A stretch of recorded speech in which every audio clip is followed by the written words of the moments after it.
Mən özüm yadıma gəlir uşaqlıqda da, hətta bir dəfə gəldim İmam Hüseyn məclisində əyləşdim. Birinci elə bil hələ adam bilmirdim, məlumatım yox idi. Orada gördüm və orada da gördüm insanların Hüseyn əleyhissalam olan eşqini, məhəbbətini. Bu artıq adamı düşündürürdü. O artıq səbəb olurdu ki, gedim oxuyum, bu kimdir axı? İnsan əzizi üçün belə ağlamaz. İllər, əsrlər keçir. Nədən axı? Görürsən ki, bir fitri bir məhəbbətdir.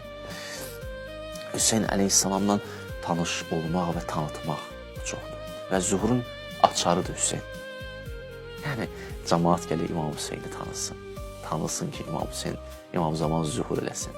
Hüseyn əleyhissalamla İmam Zaman arasında məxsus əlaqə. Mən bir dəfə bu mövzunu araşdırırdım. Çıxış eləmişəm hətta. İmam Hüseynlə İmam Zamanın oxşar cəhətləri, digər necə tamamlayır, Aşura ilə zuhurun əlaqəsi. Bax, bu mövzu maraqlı mövzulardan.